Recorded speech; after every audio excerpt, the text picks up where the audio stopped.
Right, Sentinel Stand. We ultimately want to get down there. How we get there, who knows for now. But Sentinel Stand is our destination. 2 days, 23 hours. Let's go. The worst puns are the best puns. Well, I mean, you're not wrong.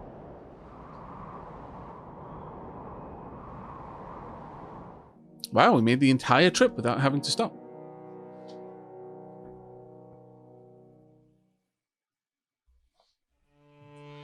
No one will know I was there. Good, good, good. I'm starting to wonder if maybe I should have grabbed someone other than Sirin here. What is Sirin's favour towards? It's actually fairly good. Kills in Shadow is 4. Ebb is, Verse is pretty high there. Lantry is very high. Scholar, Survivor, and Chronicler. Lantry is a learned man of advanced age, but youthful temperament. As a sage with the school of ink and quill, Lantry is broadly educated in arcane and academic matters, knowing a wide variety of spells and secrets lost to the common tearsman. What would this one be? Theft of memory. Will do. Well, we've started in the middle of this area, which is a bit of a shame because I don't know which direction to move in. We'll creep around, see if we can't uncover a couple of things.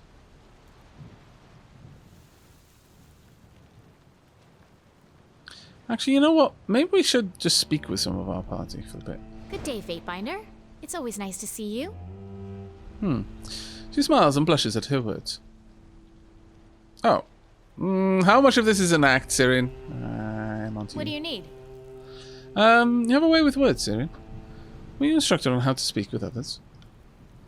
Of course. One of the only good things that came out of my time with Kairos was my education. My teachers insisted I be trained on the proper way to speak with the royal court. I was frequently mistaken for someone older, so I think I got away with a lot more than I could have otherwise.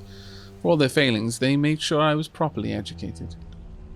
My favourite class was learning how to talk people into doing what you wanted without using magic. Can you believe that? Why in the world would you risk it? But it was a fascinating subject. A class like that likely behooved your unique talent. If you can manipulate someone with just your words, imagine the power of your compulsion when you add your sigil to the suggestion. Do you think the class was created solely for my benefit? I mean, I wouldn't put it past Kairos if it was. She leans close, and the softest of caresses, her lips brush your ear. Want me to teach you a trick or two? But she started, her voice a low and buzzing hum, before you can form an answer. Words or sounds, indiscriminate to the human ear, a language not meant to be understood by any but the Archon of Song, beyond the breadth of discernment, but inescapably compelling, binding, gut-wrenchingly painful on a single lilt, then euphorically fulfilling a mere intone later. Excuse me. You blink and realize the muzzy, spine-tingling murmur in your ear has fallen silent. Sirin draws back with a satisfied sigh, beaming at you, and the perfect image of a sigil, the invocation of her name, brands itself into the depths of your mind.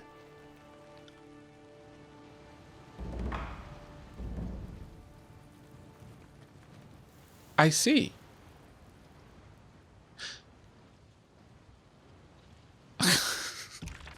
Okay, so I take it back. We are doing spells after all. The energies evoked in the Sigil of Emotion both fortify and undermine the mental humours, creating passions in the target ranging from apathy to blinding rage. The blood chanters of the Scarlet Chorus are the self-professed masters of the Sigil of Emotion, having developed the technique through the study of Sirin, Archon of Song. Well, this is going to lead to lots of things. Okay, so let's see. Sigil of Focused Intent. Enrage Mind. Okay, Enraged Affliction. Recovery is reduced by 25%. Health is increased by 15%. Will reduced by 15%. Cause an ally to fly into a furious rage. The ally gains the effects of the Enraged Affliction, at the end of which they return to their normal state. Taunting Jest.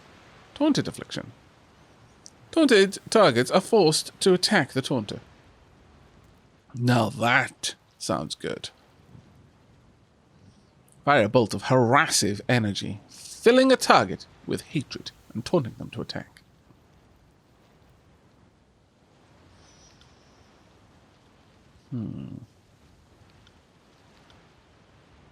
I mean, that's an obvious one. Super obvious one to go for. What else could I do? Ooh, quite a few things, actually. How long does it last? That's another one I could do, but... yeah, we're actually going to straight up assign that. Straight away to Kills in Shadow. Yes. I want you to be able to taunt. That's amazing. What else can we do? Wave of Despair. Fatigued. Recovery increased by 25%. Quickness reduced by 5. I'm dazed. Minus 60% move speed for 12 seconds. Wash over enemies with a wave of dispassionate energy, affecting foes who are dazed, fatigued, and have reduced movement speed. Slumber. Asleep. Parry and dodge reduced by 50. Removed when damaged. Muddle the minds of foes in the area, forcing them into a potent sleep, unaffected by the noise of combat. Attacks will wake sleeping enemies. Wow! Well, chat, I'm out. I need to make more drink and finish my homework. Oh, take care, Rune Priest.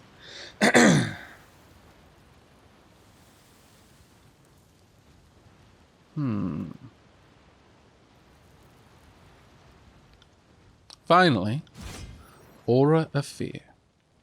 Frightened Affliction will reduce by 30%. Now, what again does Will give? Well, that's not it. That's Wits. Vitality, Finesse, Quickness, Might. What does Will give?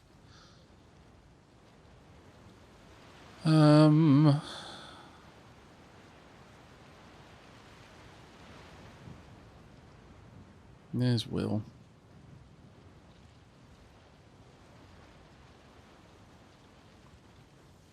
But I'm not sure what Will is the problem there. Dodge. Will Defense. Will Defense determines your ability to resist mental attacks and afflictions such as fear, resolves, and vitality. Contribute towards your Will Defense. Oh, okay, that is my Will Defense. But what is Will is the question. It feels like it should be a base stat, but it doesn't seem to be. Endurance, Will, and Magic Defense. Okay, well, I guess Will would reduce your ability to resist further Will... like magical effects. Can't add anything more to it, unfortunately.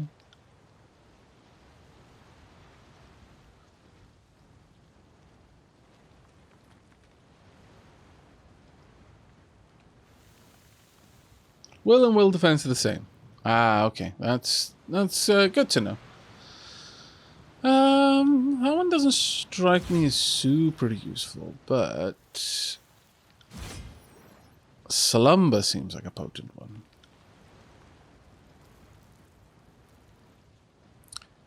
Now, wait. Attacks will wake sleeping enemies. Removed when damaged. If I, as part of the spell that puts them to sleep, make them start bleeding, do they just continue to bleed in their sleep, or do they wake up the moment that they bleed? Because that would be a potentially wasteful slumber.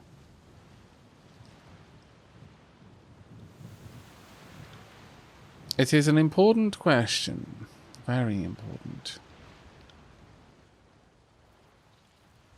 Because if I can keep them asleep whilst bleeding, that's ridiculous and beautiful. Ridiculously beautiful. Let's try it. We're going to give it to Lantry.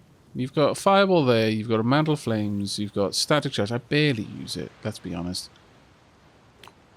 I'm going to allow you to put people to sleep.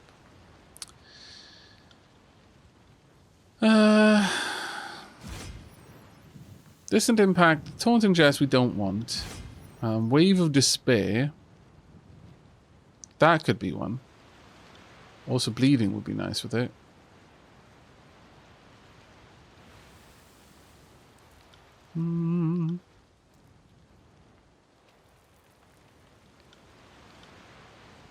It's a little bit long, but there we go. That's not too bad. I like this. This can be one of Sirin's. We'll drop... Oh, I like false pitch. We'll drop spectral blow. There you go. That'll be quite nice. I actually want to change this one. I don't want you having to get close for it. I would prefer you either to give someone a healing aura, or restore the land, or just fire this off and have it bounce around.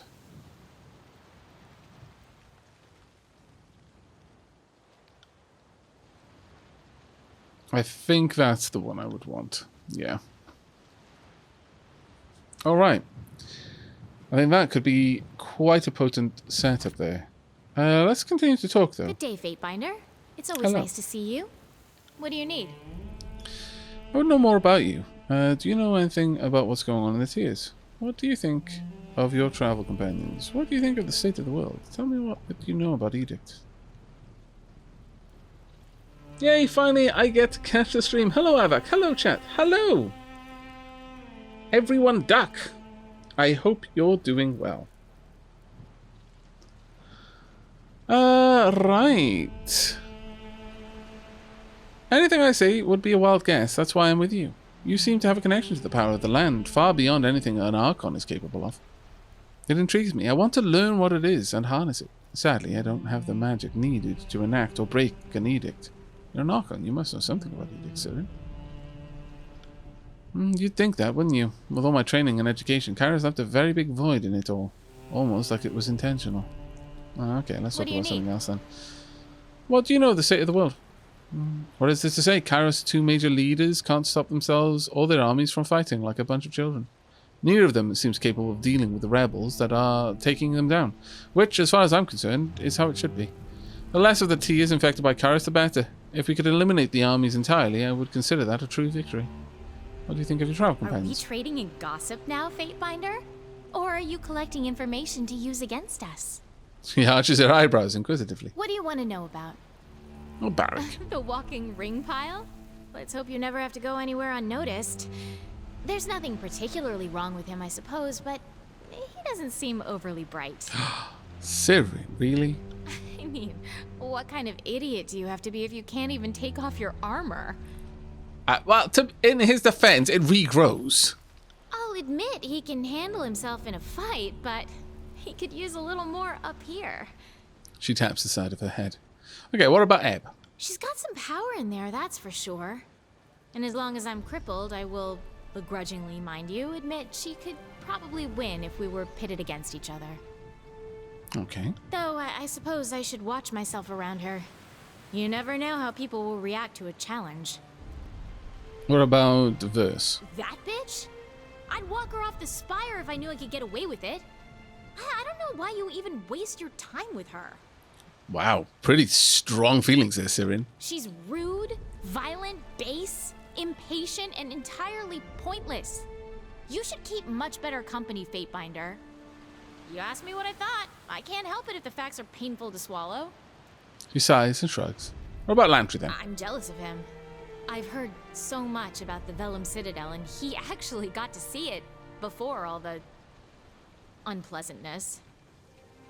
She trails off, a sour expression on her face, her wiggling fingers miming tiny explosions. The sheer amount of power lost that day is only dwarfed by the amount of power required to cause the destruction, and the power to stop it.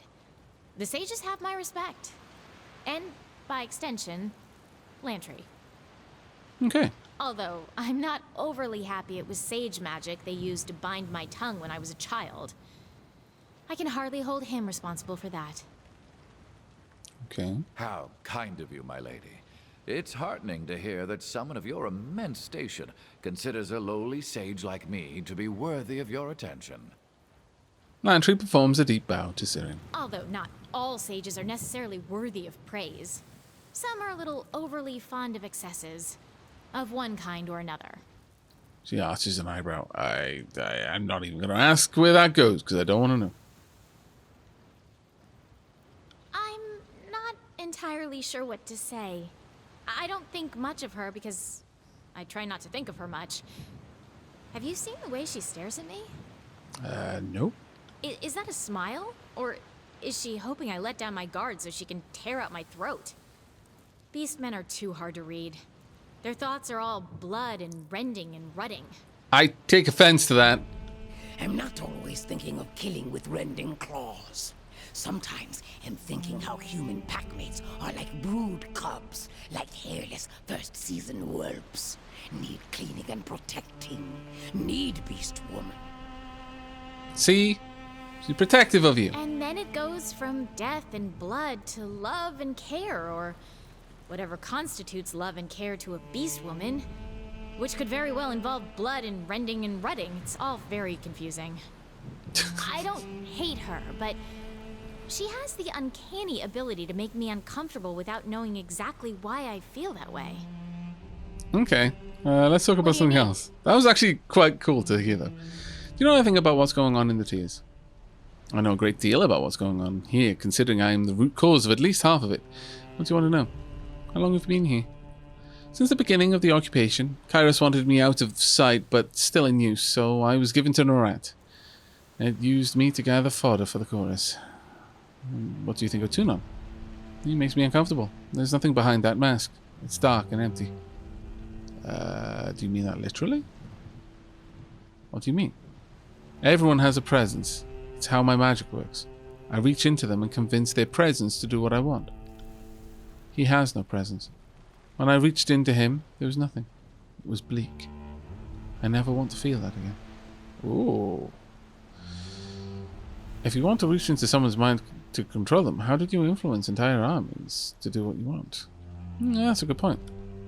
I can't influence an army, but I can persuade them to feel the way I want them to. If I want to get someone to do a specific thing for me, I have to get inside their head, and that requires a lot more effort.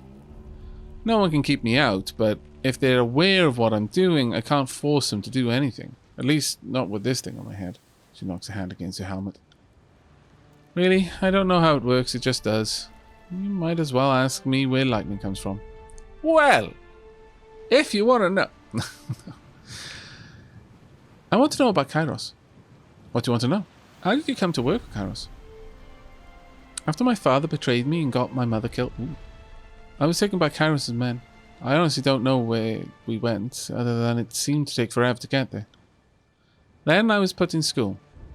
It was a wonderful and horrible time. I learned how to control and maximize my power, but they underestimated my abilities, or overestimated theirs. I think it was more the latter than the former. They unleashed my true power. Did they believe I wouldn't try to run with it? They tried to train and mold me, and in the end, in that they succeeded. They also tried to brainwash and break me, and in that they failed spectacularly. But I was punished for it. How? They wanted to cut out my tongue, even at 8. I didn't blame them. It's what I would have done. But Kara said no, doing possibly the one kind act she's ever did for me. Without the power of speech, I was essentially worthless. So they muzzled me. They knew simply holding my mouth shut wasn't going to be sufficient, so they got creative. Using sage magic, they put my voice in stasis when I wasn't in class. I couldn't go through the motions of speech, but nothing came out. Wow, they put your voice in stasis? Oh, did they take pleasure in it? Between classes, they gave me chores. They berated me. They beat me. I was their slave. The only reason I lived was by Kairos' whim. But I was tortured by everyone else's. Wow. There were at least 2 teachers in my classes after the incident, and I was always accompanied by 2 guards, both of whom had been deafened, so I couldn't affect them. I accidentally killed one man, and they were acting like I destroyed a realm. I suppose that's what they thought I'd do next. And who knows, maybe that's what I'm about to do. Okay. So, you mentioned a man. They assumed my abilities were exaggerated. They were powerful mages who had spent years training at their art. How could a little girl ever hope to rival their prowess? I grew tired of their condescension. I hated them for treating me like a child. Their rules, their discipline, their training. They had killed my mother, and I would make them pay for it. One day, I got bored in class. The teacher's droning voice was putting me to sleep in the afternoon heat, so I thought I'd have a little fun. He was distracted, and he let his defenses down. He didn't consider me a threat. I'll let you finish. Go on. I started humming. Nothing that would attract his attention, of course. A lullaby my mother sang to me. Fitting, I thought, to invade this man's mind with a song taught to me by the woman they destroyed. I could tell I had gotten inside him when he slowed down, ever so slightly. I started singing wordlessly, standing, working in hand motions. They were completely unnecessary, but I had been trained to be a performer. Then I worked in my words. The window, I sang to him. Look, what's at the window? He turned, entranced, and stayed outside, his mouth moving silently as he dreamed an answer to my question. What's out there? I asked him through my song. What could that be? I was elated. The fool had left himself alone and vulnerable, and this 8-year-old had dominated his mind. He walked to the window, intently staring at something I couldn't see. I'm going to let him carry on. I'm not going to put words in him. Of course, I didn't mean for him to fall. Oh, I'm glad I didn't put words in him then. He was looking out the window and reached up as if to touch whatever he was looking at. Before I could stop him, he was gone. It looked like he was trying to catch something as he fell from sight. I won't say I'm sorry he died. He was a horrible man, but I didn't mean to do it. However, I was elated. The taste of power was intoxicating. I didn't get to taste it again for a long time. What was life like with Kairos? For several years I was surrounded by people who would smile to my face and sneer when I turned away. They were supposed to be my mentors, my teachers, but all they did was resent me. They taught me to refine and control my voice. My power became more directed, more powerful, more subtle. I no longer needed to specifically say what I wanted people to do. I could just think what I wanted, how I felt, and the weaker the mind, the faster they would respond. It still required me to sing, or at the very least make music with my voice, but I could say one thing, but mean something else entirely, and the magic worked. Everything was done for Kairos' edification. They asked for signs of her power, and I was used to bring them about. People praised my name to the extent that was allowed, but if the focus of adoration ever truly pointed towards me, it was quickly stifled. I didn't see much of Kairos. She was busy taking care of her affairs, but I was never allowed to forget by whose power I was allowed to exist. I was paraded around like the new jewel, and since I had real power, it took a while for the luster to fade. When I tarnished, I corroded through, and when I stopped being a pleasant distraction, I was passed off to Narat to be forgotten. How long did you work for Kairos before being given to Narat? 5 years. 2 years of dedicated training, 2 years with training interspersed with travel, performing miracles in Kairos' name, and then a year being his pet. I'm assuming that's Narat's pet? What do you think of Kairos? Honestly, I didn't really think of him at all at first. If I wasn't getting daily reminders that he owned me, and he could have me killed at any time. It's interesting the way that they skip between him and her for Kairos. Maybe they just, no one knows. But rather than calling them they use the term he or she, and well, that seems odd. Like super odd. If I wasn't getting daily reminders that he owned me and could have me killed at any time he wanted, I would have completely forgotten he existed. Don't misunderstand me, I despise him. It's because of him I don't have a family. It's because of him my mother is dead. It's because of him I am here instead of anywhere else. But as a child, I was kept too busy to interact with him much. Oh, that was fantastic. It actually addressed it. Wait a minute, you've called Kairos both him and her. Did I? How clumsy of me. Must have been a slip of the tongue. She smiles mischievously. Is Kairos a man or a woman? Or both? You really don't know, do you? That's fascinating. I assumed a Fatebinder would have been given an audience with him. It doesn't seem like she'd let you perform actions in his name without speaking to you. Maybe it's two people. Maybe Kairos is twins. That's part of the mystique, isn't it? If your enemies don't know anything about you, how can they properly plan? So why would Kairos let anything out that he didn't want the world to know? Ah, that's fair. Tell me, Sirin. No. A lady has to keep some secrets, and this is going to be mine. It feels good to have some power in this relationship. It's not going to matter once you defeat him anyway. She'll be gone. Yeah, fair enough. It's amusing, though. Let's talk about something else. Not a great deal about what's going on. What can you tell me about the Scarlet Chorus? If I never talk to another chorus member my entire life, I will consider it a success, no matter what else happens. She folds her arms across her chest and levels a steely gaze at you. What do you want to know?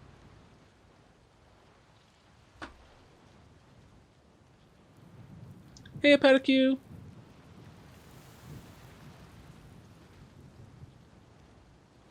You weren't a member of the chorus? What? Absolutely not. The only reason I worked with them is because I was being forced to. Once Kairos had this monstrosity placed on my head, I really had no choice. I'm not powerful enough to force them to let me go, and they had the numbers to overwhelm me if I tried to anything. So I did what I was told, until you showed up. What was it like working with them? Well, at first, I was treated like a queen. I spent all my time recruiting, and let's be honest, the Scarlet course isn't choosy, so it was easy to convince people to join. Toward the end, I actually started fearing for my life. With this thing on my head, I couldn't effectively control an entire army, so hobbling me was quite an intelligent thing for Kairos to do. If anyone had realized I couldn't hold all of them back, I would have been in big trouble. Your little stunt at Bendrian's Well couldn't have come at a better time. What do you think of them? I'd have thought my look of disgust kind of answered that question, Binder. They're worthless, hopeless, disorganized bunch of savages who will soon tear themselves apart from the inside. Oh. The only time I ever had fun was when I got to cause chaos, like encouraging them to fight each other to prove their superiority. Oh, that was one of my things. At the behest of Sirin, Archon and Song, the Scarlet Chorus at Valum Citadel occupied their time engaging in murderous competitions to choose the strongest leaders. You upheld the Chorus' right to choose their leaders in the manner that suited their values, and the right of the Archon to govern the army as she saw fit. Okay? Thank you, by the way, for allowing that to continue for as long as it did. What's your opinion of their methods? They randomly grab anyone and anything they can get their hands on and hope they'll work if they beat them enough. Sounds like the makings of a fantastic army to me. I am repulsed by them and everything they do. Narat is a disgusting excuse for a leader, and I look forward to the day I can watch the life drain from its insane eyes. Am I being clear enough for you, Fatebinder? Yes, you are. What do you think about... Oh, I realize that there's a lot of talking, but I haven't really had a chance to really chat with Sirin, so I'm quite enjoying this. I hope no one minds. What do you know about the Disfavored? I really don't know much about them, Fatebinder. I never got the chance to work with them, so I don't think I'll be much help on this topic. What do you want to know? Well, what do you think of Raven Ash, at least? He seems capable enough. He's organized and truly seems to care about his men, contrary to practically everyone else I've met here. Have you seen them in action? Briefly. A few of the battles during Kairos Conquest, but Narat liked to keep me locked up tight, so I never got a good look at them fighting. You never worked with them? Not directly. I've been used to inspire people occasionally, and the Disfavored were in those groups, but if you're looking for anything of merit from me on the Disfavored, I'm not going to be much use to you. Okay. And what about the other groups in the tiers? What about the Stone Talker tribe? Not even worthy of my attention. A beast is a beast, and you can't ever make an animal be anything more than what it is. Well, humans are also animals. Yep. Same as beast women, only are smaller, weaker, die easily. So beast woman guards packmates from predators with rending claws and killing teeth. Keeps packmates safe. She hunches low on the ground and ducks her head. Yet all his packmates are snipping and snarling at beast woman. Okay, so maybe that was a little harsh. Let's just say that in my brief life, I haven't had much experience with the beastmen. So I haven't had the chance to form much of an opinion on them. Better? Kills in Shadow forgives little songbird. Still likes chittering Archon. I like that those two get on. She laves her tongue over her fangs, watching Sirin with the intensity of a cat eyeing a bird. Okay, that might be a bit unnerving. Tell me about the local rebel groups. What group do you want to talk about? Tell me about the Vendrian Guard. Are they even still pertinent? With the events of Vendrian's Well, I would have thought no one would want to talk about them anymore. What about the Unbroken? I haven't had much exposure to them. Ash was intent on dealing with that problem, so they didn't ask for my help. Okay, Bronze Brotherhood? Not the most helpful people, but they seem like they want what's best for Lethian's Crossing. Plus, it was a lot easier for me to recruit my own followers with them around. I didn't have to worry about anyone being taken by the Scarlet Chorus or killed by the Disfavored. Let's talk about something else. Tell me about the Mage Guilds. Generally, I don't like throwing in with other mages. I've not had a good experience with them in the past, so I keep my distance. And they're so demanding. You ask them, very nicely I might add, how to cast a spell, and they insist they're not a charity, and they're not going to hand over their secrets out of the goodness of their heart. Right, like there was anything good about that one. And I didn't even use my magic on him. That's the gratitude for you. She trails off and gives you an intent look. Suddenly, your head feels like it's too small for your brain. She closes her eyes and takes a breath, and the feeling dissipates. Okay.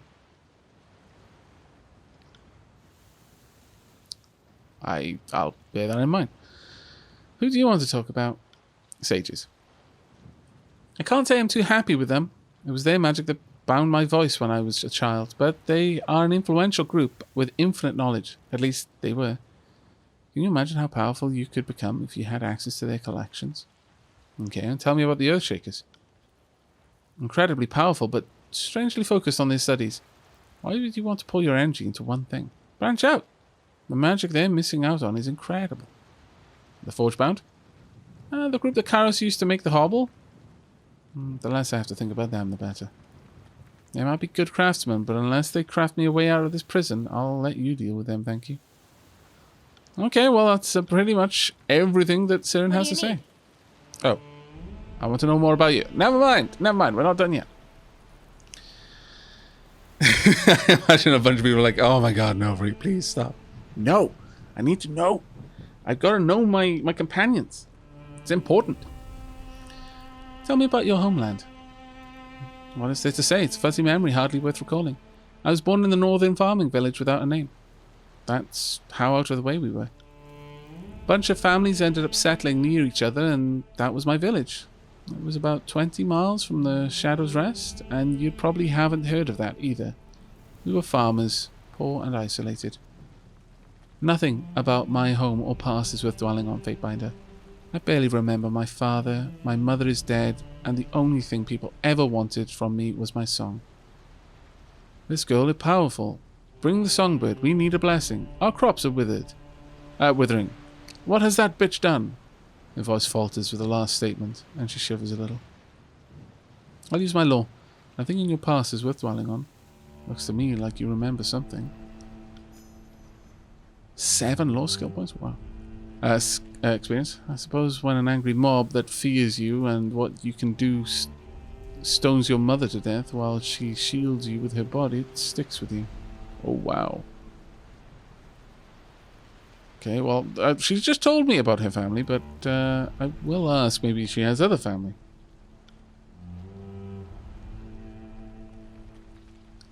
The good thing about being taken from home when you're still a child is you can't miss the childhood you never got. What do you want to know? You were taken from your family? Technically, by the time I was taken, there was no family left to be taken from, but Kairos forces had gotten word of my talent and decided I was better used taking over the world than helping local farmers. So you have no family left? What do you think? They're dead. My father might not have cared about me, about us, but my mother would never have let anyone take me while she lived. Without anyone to protect me, I was whisked away off to Kairos Court. How would you describe your father? Worthless? Hopeless? Devoid of human emotion? Sometimes I feel like we were complete opposites. He seemed incapable of feeling anything, and I seemed to be nothing but raw emotion. Narat let slip that my father sold me to Kairos and was responsible for my mother's death. Someone had to egg the crowd on, and someone had to tell Kairos men where I was. Not that it mattered. He's dead and I'm better off without him. Wow. Hey-oh. Oh, thank you so much. I have been a little parched. Diolch yn fawr. Lady Sheila to the rescue with some tea. Dark Aavak is back in his cage for a while. Oh, so good. Nice, comfortable ass, Sam. What do you remember about your mother? She's dead, so I don't have much to remember. She loves me, that much I know. But sometimes I wonder if what she felt was love or fear. Fear for me or of me. And sometimes I don't think there was a difference between the two. My mother loved me when no one else did, and when no one else could. The world wanted nothing but my voice. All my mother wanted was my happiness. She was the only person in my life that did. Oh.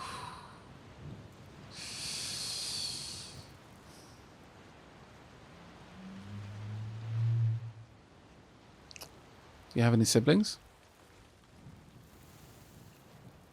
No. I was close to a boy in my village for a time, but his mother stopped letting me play with him when everyone realized what my powers were. That's the closest thing I've ever had to a living sibling. A dour expression clouds her face.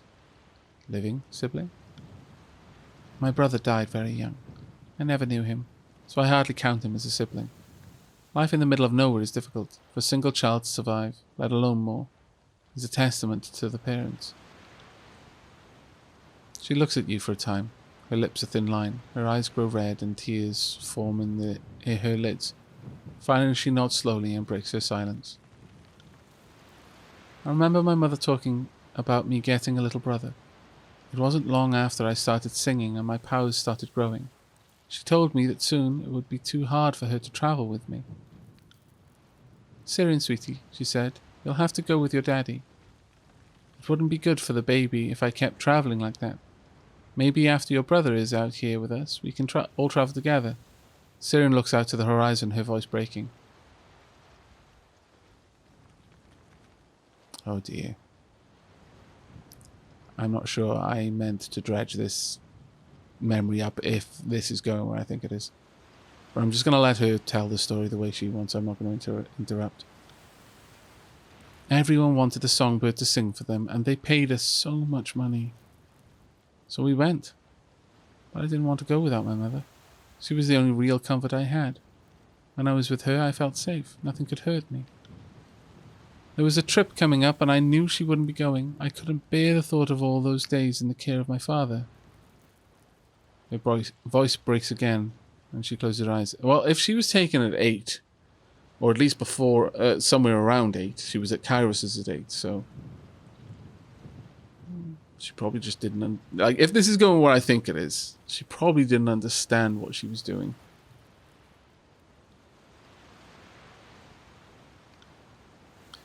So I sang to my baby brother. I told him we were all waiting for him. I told him we needed to be a family so we could travel together.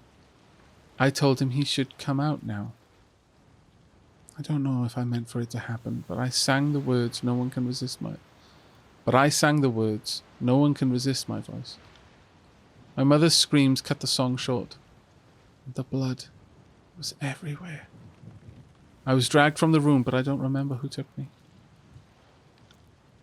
I only remember staring at my foot the rest of the afternoon. The pattern soaked into my shoe. The splatter across the tops of my toes. I couldn't bring myself to clean it off. I just looked at it. How long had she been pregnant? I don't know. I don't know if I...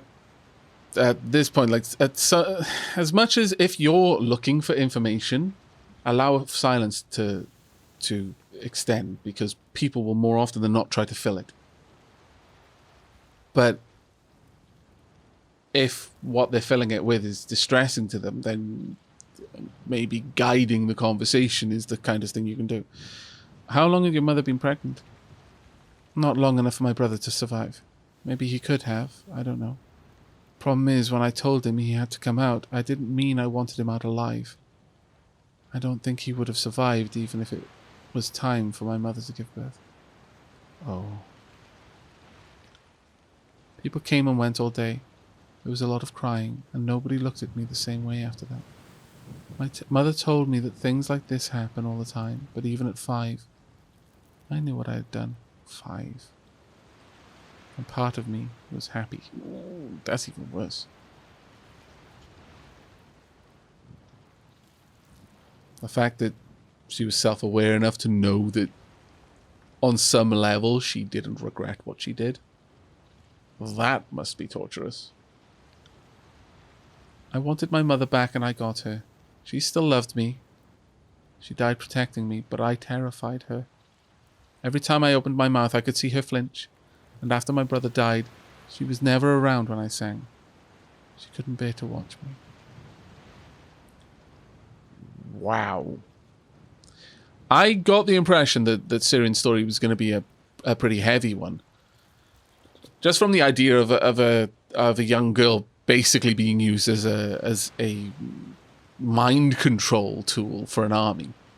That there's no version of that story that's going to be particularly nice for the 8-year-old girl. But wow. My lord. Tell me about your mother's death. At this point, that's me as well get it all out, I suppose. No, Fate, but I can't. Please don't make me talk about it. Her voice trembles and tears well up in her eyes. I'm sorry, Sirin, but I need to tell me what happened. Tell me what happened. I won't ask you again. Okay, Sirin, I'll never ask you to tell me that story. Well, if she doesn't want to tell me. Thank you. There are some things that are just too painful to remember. Tell me about your father's death. Now, this is going to be an interesting one because if she asks not to talk about that, or she doesn't. Oh, there we are. She doesn't mind talking about that one. He disappeared after my mother died and I was kidnapped. I didn't hear anything about him for the longest time, so I assumed he had disappeared and I would never see him again. Then, someone brought word that he'd been found. He killed himself, and now he's out of my life. For someone who always has a lot to say, that was incredibly succinct. Is there more? You're a relentless Fatebinder. Do you ever think maybe there are some things I want to keep to myself? But yes, you're right, there is more to the story. I mean, you could say there is, but you don't want to say it. I'd leave it alone. You don't get brought up as a Fatebinder and not know how to ask questions when someone isn't saying anything. When I got word he'd been found, I had him summoned to Kara's court. I wanted to see the man who had condemned me to the life I was leading. Yeah, I had a funny feeling about this when she was mentioning that he was dead. I was like, did he just die? Or considering you... Oh, actually, no, Narat. She said that Narat told her that her father was the one to sell her. So, if this was when she was still in Kairos' court, then she wouldn't have known that yet. When he arrived, I went to see him privately. I wasn't sure what I would feel. Anger, hatred, I didn't expect apathy. For the first time in my life, I felt nothing. Standing there, staring at the man who ruined my life, waiting for him to notice me. My heart was dull and disinterested. Then he looked up and smiled.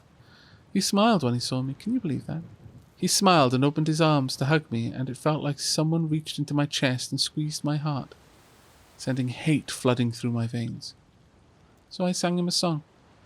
I told him how tired he looked, how haggard he seemed. I spoke of the weariness he must feel, the guilt that surely plagued him every day. I asked how he withstood the weight of his betrayal. The burden must be too much to bear. I watched the tears roll down his cheeks as he pulled the dagger from his belt, the sobs that tore from him as he held it before him, thinking about his wife and child. The look of ecstatic relief on his face as he dragged the blade across his neck.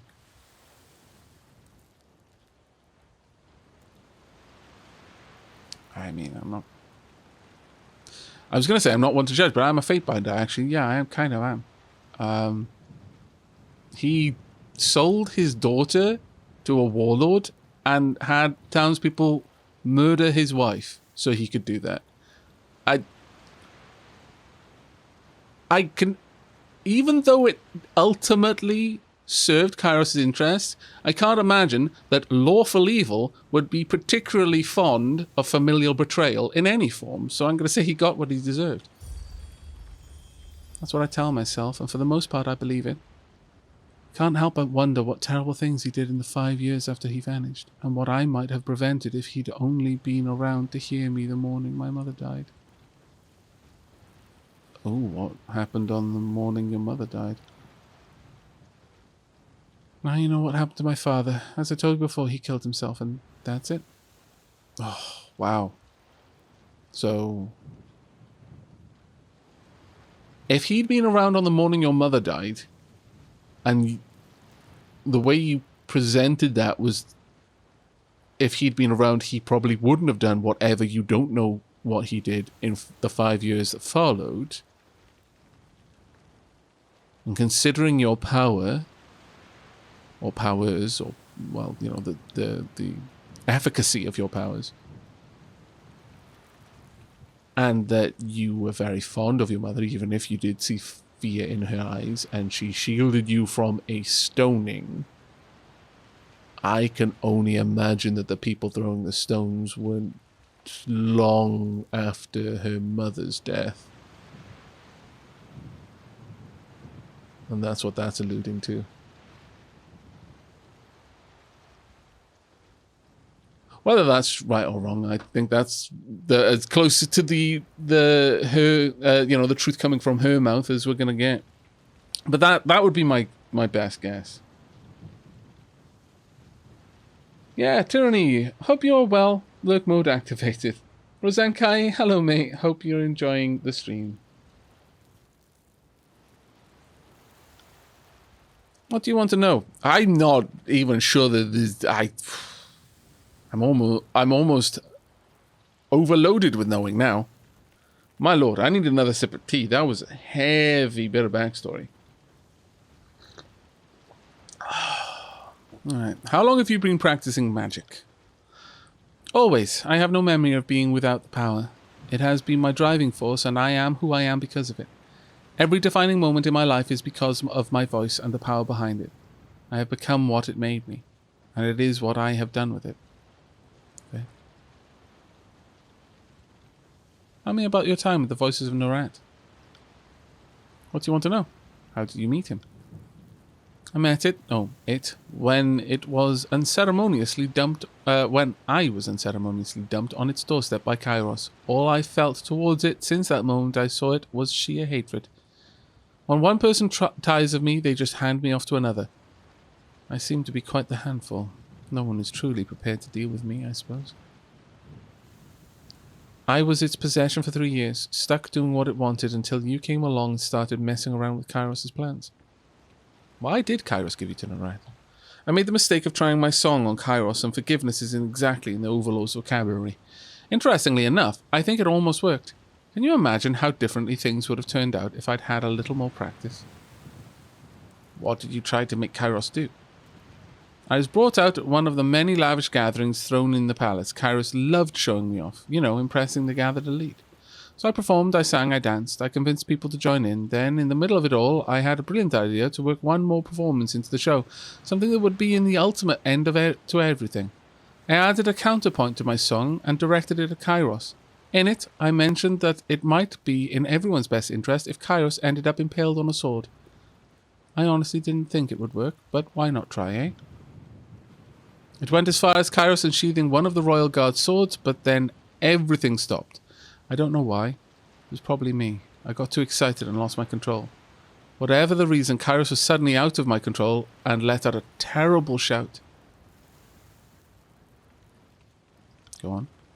Everyone stayed, frozen by the yell echoing back at us. Kairos quickly recovered and gave the appearance of cheering us on. But I was convinced I was about to die. Interestingly, my execution never came. I finally realized I couldn't have been punished at the party because Kairos would have to admit that I exerted my will onto the Overlord. And without a good reason to call for my death, I couldn't have been executed afterwards. I was the songbird. I did nothing but spread Kairos' will and gather the armies. Would you execute your best and most loved recruiting tool? So Kairos worked with Norat, and they gave me this helmet to bring me back in line.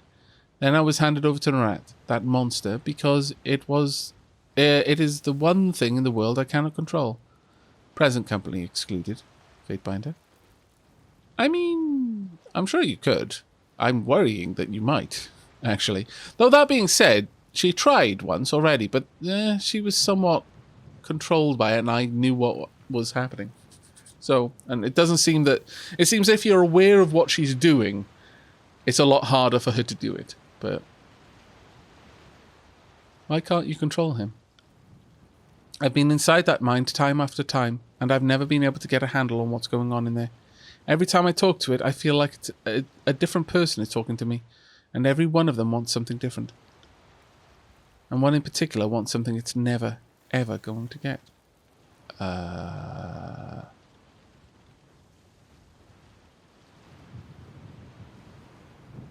There's some things I don't want to know. What has Narat had you do for him? Now, if that isn't the question that goes right to the heart of the storm, I think you should ask me what it hasn't had me do, or at least tried to make me do.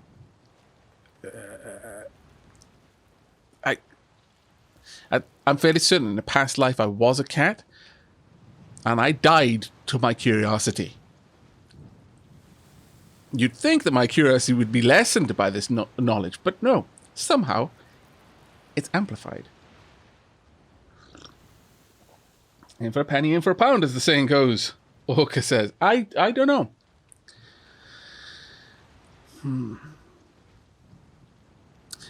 You know what, though? It would almost seem far too obvious. Narat seems so completely unhinged that I wonder about Narat.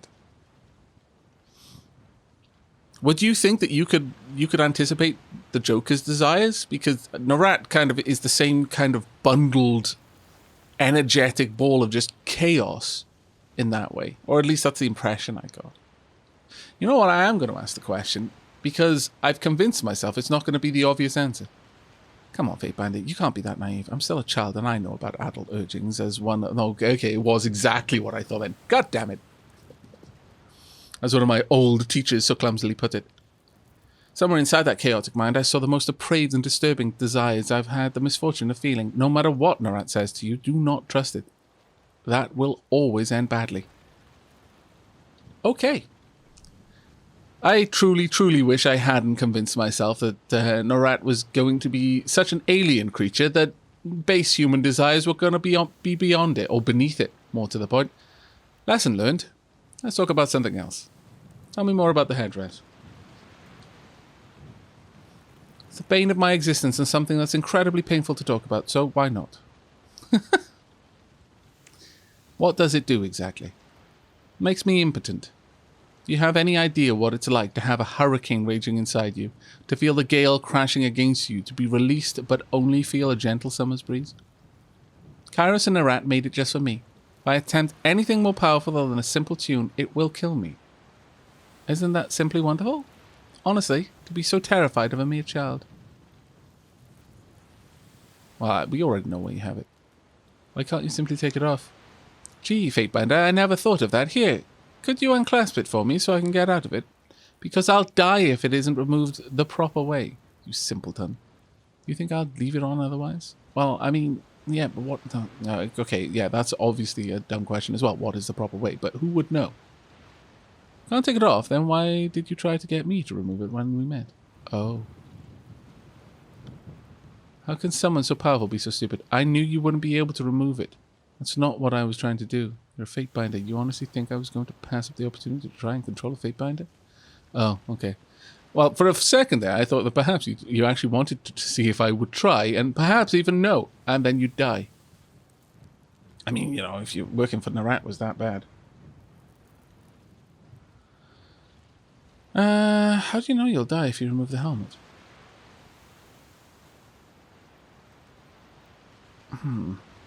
That's a good question. Because I doubt Narat and Kairos would go through all the trouble just to play a trick on me. Something this subtle, elaborate, and long-lasting isn't really their style. At least not Narat's.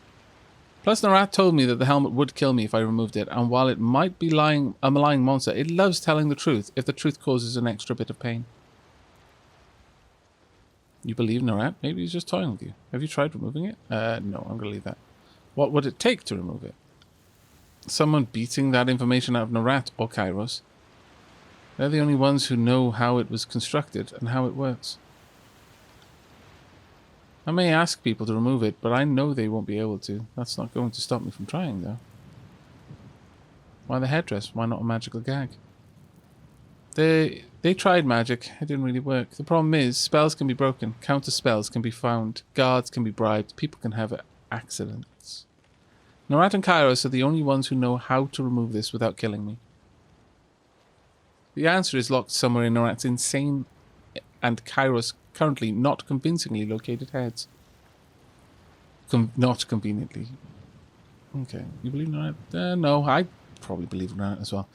Okay, let's talk about something else. We don't need the other two. I know I'm leaving it, and I know I've asked pretty much everything else, and that will frustrate some people, but I can't conceive of a way that my character would ask those questions outside of me wanting the meta satisfaction of having exhausted every dialogue tree. I don't think those questions are ones that flow naturally in the conversation as it's played out. Let's talk about something else. What do you need? Nothing now. Wow, that was a lot. That was so much. Yikes.